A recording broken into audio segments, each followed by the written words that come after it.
Alright guys, Murph's here, and today I want to talk about this. A Heritage Manufacturing Rough Rider chambered M45 Colt. This is our latest in the Friendly Fire series, the series where I review guns out of my friends' collections in order to remove my personal purchase bias and discuss before it's all said and done whether or not I would buy it and what changes I would make. So with that, why don't we go ahead and get into the background, because this is not a terribly historic firearm. Now, some people might be surprised to hear me say the words Heritage Manufacturing, Rough Rider, and 45 Colt all in the same sentence, because the vast majority of people, when it comes to Heritage Manufacturing and their Rough Rider series of revolvers, are familiar with seeing those chambered in 22 long rifle and 22 Magnum. However, this is marked Heritage Manufacturing Rough Rider. However, it is also marked made in Pieta, Italy. Now, the vast majority of cowboy-style guns that you see out on the market are produced in Italy, be it from Uberti or Cimarron Arms, whoever. Most of your cowboy-style guns are imported from Italy. Your Colt single-action army remakes and all that kind of stuff are all coming from Italy. So, the only real question is, who is doing the importing? Is it Beretta? Is it, so-and-so, this, that, and the other? And in this case, it's Heritage Manufacturing. Now, if you look on Heritage Manufacturing's website right now, you will not see any mention of a 45 Colt offering. However, you will find these out for sale on distributors' websites. So what my belief is that Heritage imports these in small batches and puts them direct to their distributors. They don't necessarily hold on to them for ordering direct from the manufacturer, or direct from the importer in this case, I guess we would say. I don't really have anything to support that. I'm not some sort of industry insider that really understands like how the importation process works and where it is that these things physically arrive. It could just be a matter of Heritage doesn't have any of these in right now, so they don't advertise it on their website, though I did see some of these in stock with distributors. So, there could be any number of things that are going on with that. At the end of the day, this is a Heritage Manufacturing import. It is Rough Rider branded, and it is chambered in 45 Colt. All right, so with that, why don't we go ahead and get into the features of this particular handgun. As we can see here, we have a 4 3/4 inch barrel. You can also find these in 5.5 and 7.5 inch lengths. On top, we have a blade type front sight, which I always kind of think of as looking like a shark's fin, though I'm the only person I've really heard kind of describe it that way. Underneath the barrel, we have a spring-loaded ejector rod, which is fantastic for removing empties, though it's generally not necessary, depending on how clean your chambers are and all that kind of stuff. If you're keeping the gun pretty clean, you can pretty much rotate the cylinder and have either live or empty cartridges fall out of it. But I always run the ejector rods just in case, because I'd rather not fumble with the unloading process. Not that I would use this in any type of dire situation, just because I don't want to fumble. It just seems silly. Now, underneath the barrel as well, back here up against the receiver, we have our central access pin, which is held in by a spring-loaded button. This is this is necessary for disassembly and maintenance of the firearm. On top of the receiver, we have a gutter or notch type rear sight, which we can see is quite shallow. We'll talk about this more once we get into the shooting portion. We'll cover sights more once we get into the shooting portion. Our receiver is case hardened, which I love. I absolutely love the look of case hardening. Big fan. Our hammer is, of course, nicely swept back in order to facilitate and accommodate our thumb for cocking it, as well as it has some excellent texturing here. Be able to get a nice grip with your thumb. Now, this gun does have a transfer bar safety, which has been an industry standard for decades and was introduced in like the 1930s. What does that mean? That means that whenever the hammer is in the forward position, it is not in contact with the firing pin. And the only way the hammer will come in contact with the firing pin is with the trigger being properly pulled. So that's very important if you're looking to keep a live round underneath the hammer. Theoretically, you can. Now, Heritage Manufacturing has it stamped on the barrel to not do that. Do not keep a live round underneath the hammer. That is purely a CYA type thing, in order to make sure that if for some reason there's a failure of the safety and you wind up shooting yourself, that they are not liable for the damages. That is all that is. For all intents and purposes, there's no reason to believe that this gun would go off. And mechanical failure in systems is just something that you have to contend with. That's just natural in anything, any mechanical or electrical system, that there's going to be some type of failure. Now, as you can see, we do have a half-cock position, which allows us to either disassemble the revolver or rotate the cylinder for loading and unloading.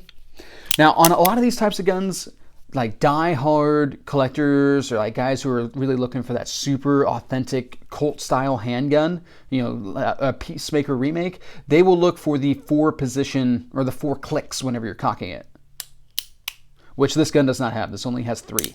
I have heard tell that you can get like spring kits and stuff like that to put into these in order to be able to get the COLT clicks that a lot of guys talk about. I don't think it's terribly important to have those. Personally, it doesn't do anything as far as the aesthetic for the gun for me. But if that's something that gets your motor going, then more power to you.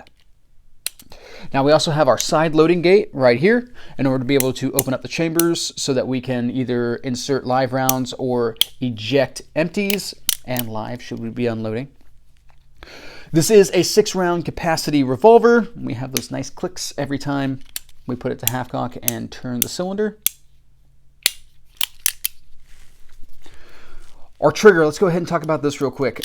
So, of course, it's a single action revolver, so we would think that we would have a very light trigger. However, we have the slightest amount of take-up,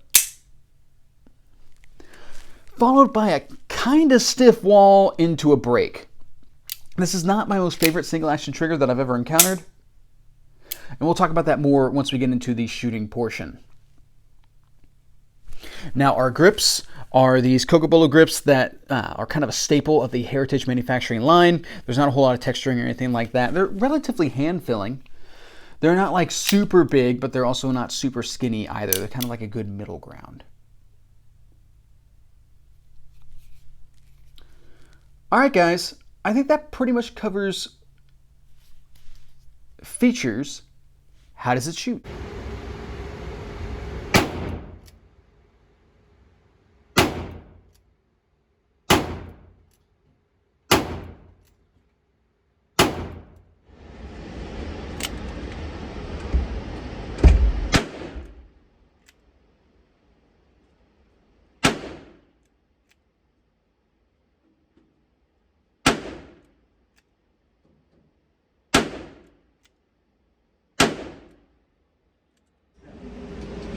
Okay, I'm just gonna leave it.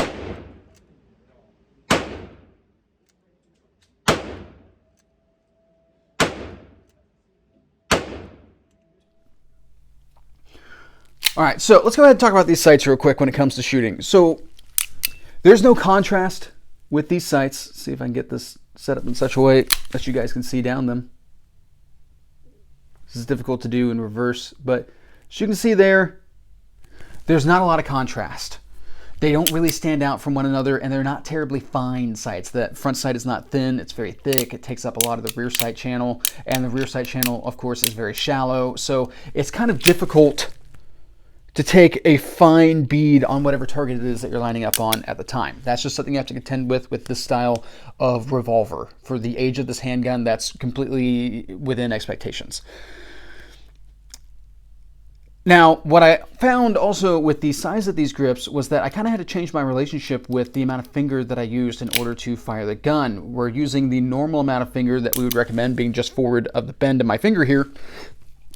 I would find myself going a little left quite a bit of the time. And that's, if you shoot a wide variety of handguns, especially with non-adjustable sights and all that kind of stuff, you wind up having to take into account using different amounts of finger depending on what gun it is you're shooting. If you're shooting, subcompact pistols or like pocket guns and stuff like that, you're not going to be able to use the same amount of trigger finger that you would use with, say, like a full-size Glock 17 or something along those lines. Or something that you can scale the grip in order for it to better fit your hand so that you can use the right amount of finger. Like that dynamic changes once you start shooting revolvers or once you start shooting different sizes of semi-automatic handguns.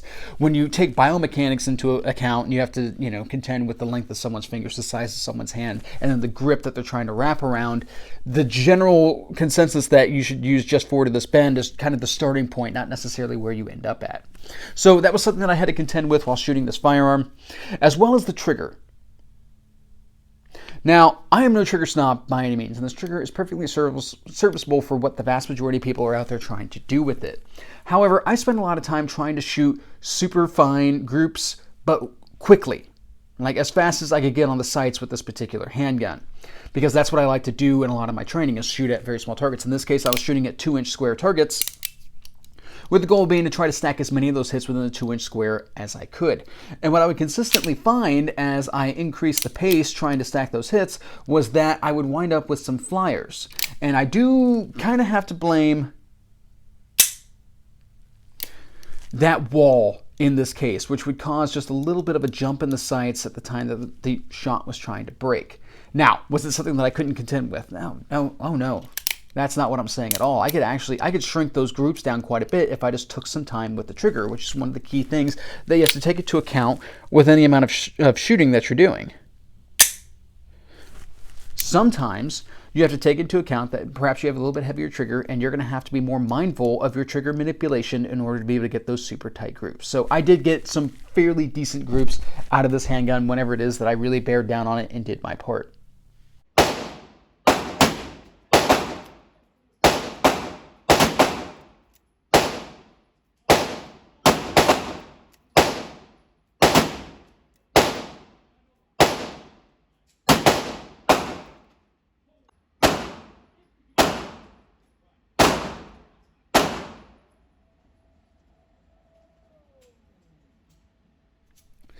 Now, when it comes to recoil and all that kind of stuff, this handgun was an absolute joy to shoot. It was not trying to jump out of my hands. I didn't feel like I didn't have control of it at any time or anything along those lines. It was very, very easy to shoot. And then malfunctions-wise, I had absolutely no malfunctions. Though, something to keep in mind, this is just from disassembly and stuff like that. Sometimes this pin doesn't want to go home correctly, and you might have to play with it for a little bit, take the cylinder out, run the hammer real fast, and then try to put it together again, just taking another crack at it, and you'll be amazed at how much that allows you another opportunity to line it up correctly the first time. However, this pin can be a little bit difficult to seat, and you might think you have it all the way seated. Go to cock the revolver and then find that the cylinder is binding because it is not, the pin has not made it all the way back to the back plate on the revolver. So keep an eye out for that. If you have that happen, that's what's going on. So put it in the half-cock position, dump out your cylinder, and try again. All right, guys, that's shooting. What are my recommendations when it comes to this particular handgun? Would I recommend this for duty use? Absolutely not. It's a 6-shot single-action revolver. This is not 1883. This is no longer high technology. When we're talking about duty use, I'm thinking in the terms of somebody who starts their shift every day or goes on missions and stuff like that and has a high expectation of getting into a gunfight. This is not the gun that I would take. Not even slightly. It is not Tombstone, Arizona. This is not the game that we're playing. I would not put this up against somebody armed with a Glock 17. That doesn't mean that you couldn't win. That is saying that suboptimal choices should not be made in advance. Should not be the preference in advance. Well, what about self-defense, home defense type options? Again, no. Dwelling this time upon the fact that I don't have high visibility or high contrast sights. I don't have the ability to get night sights. I don't have the ability to add a flashlight to this. So my ability to be able to fight in the dark and or identify targets in the dark is drastically diminished. This is not a positive outcome. In addition to that, we're talking about a single action revolver trigger, which is generally very light. Now, for the most part, guys, I do not advocate for the concept of safety being derived from your trigger. Safety is derived from safe handling practices and keeping your finger straight until you're ready to engage. However, a couple things that I will agree with is that in high stress situations, a little bit stiffer trigger will allow you to better align on your target before accidentally touching a shot off. So you've made the decision to fire. You're going to engage that target. And your sights are on them, but maybe not as on them as you want, and you're ready to start prepping the trigger and get that final sight picture before you crack the shot, which is something that should be happening in a high-stress situation very quickly. The problem being, and this is why I don't advocate for super light competition triggers for duty or self-defense type uses. The problem being is if you get a little too heavy on that trigger beforehand, perhaps you're used to shooting a lighter trigger or something along those lines. If you get a little too heavy on that trigger beforehand, you might crack that shot early. There are plenty of times in shooting single action revolvers, while pointed down range, I have cracked a shot when I wasn't fully lined up on target just yet. I wasn't lined up on the exact target that I wanted to be lined up on, and I threw a shot further than I wanted it to get, in a place I didn't want it to go. In a self-defense situation, that might be the difference between a justified shooting and a murder investigation. So that is why I do not advocate for single action revolvers in self-defense type scenarios, especially if you got into a struggle for the firearm, which could happen in any type of out of your home self-defense type situation. I don't want to get in a struggle with a single action revolver. There's a good possibility that gun's going off and we don't know who's getting shot in the process. All right, well, would I recommend it for competition type uses? Well, if you're talking about cowboy action shooting or something along those lines, then absolutely, this would be a great choice. Especially since, these are not the most expensive revolver that you could be buying. So the fact that cowboy action shooting matches generally require you to have 2 revolvers, this would be easy to have a pair of and be able to go through your shooting iterations and all that kind of stuff. This would be a fantastic choice to be able to live out your John Wayne fantasies and all that kind of stuff. All right, well, what about hunting type uses? Would you recommend it for that, Murph? The answer is absolutely not. When it comes to cowboy style 45 Colt revolvers, they are not built for the true capabilities of pressures that a 45 Colt can exert. 45 Colts can be loaded up to some insane Magnum style pressures and velocities and all that kind of stuff. This gun was not built with that in mind, not in 1873. And though it can most definitely withstand modern smokeless powder loads, it cannot withstand Magnum type loads. The cylinder is constructed entirely too thin. The walls in between, you kind of see it right there. That's a very thin cylinder. There's not a lot of material containing all that pressure. There's a very high probability that this gun is going to come from together if you feed this thing any amount of high pressure loads. 100% would not recommend. But for a general woods gun, you want to go out there and pretend that you're Hondo or whoever and carry this gun around, go for it. Have fun. Just remember that this is not going to be good bear medicine or any other type of larger, potentially dangerous game that you might run into in certain situations, depending on where you live, of course. All right. Would you buy it, Murph? The answer is absolutely. I love cowboy style guns. I do own my own Peacemaker copy and all that kind of stuff, and I have long wanted to get into cowboy action shooting. So I would absolutely get a gun like this. In fact, I might trade out mine for something very similar at some point in the future. Okay, so what would you use it for? Well, I would love to get into cowboy action shooting, though I haven't necessarily invested all the money into the guns that are necessary to do that. It is a long-term goal of mine and has been since I was a kid. But in general, it would kind of just tickle that John Wayne kind of fantasy for me. I've always been a big fan of Westerns. I grew up on Westerns, watching them with my dad and my grandfather and all that kind of stuff. So to have an opportunity to be able to pretend to be Big Jake or Rooster Cogburn or something along those lines, that has an appeal to me. And that's why I enjoy taking these guns out, so I can kind of get in touch with my inner cowboy. All right, what changes would you make? Well, honestly, guys, I wouldn't make a whole lot of changes to this. This is pretty much in a configuration that I want it to be. I might swap out the grips if I got, a wild hair up, or something along those lines. If perhaps, if I got into cowboy action shooting and I was really working on my character persona, because cowboy action shooting is basically just live fire LARPing. So, if I had a gunfighter persona or something like that, perhaps I would look for some imitation ivory or something like that to be able to go on these grips or something along those lines. But really, this gun is more or less in the configuration that I would need it to be for those purposes. Just needs some good leather. All right, guys, I think that pretty much covers my thoughts on this particular subject. If you made it this far and you're really into Westerns, go ahead and throw down in the comments section what your favorite Western is. I have a feeling I'm going to get a lot of Tombstone references in the comments section, and I hope that's not the case. I hope some people have maybe seen a Western that doesn't have Kurt Russell in it. But, all will be accepted. All right, guys. That's pretty much what I got. Have a good day.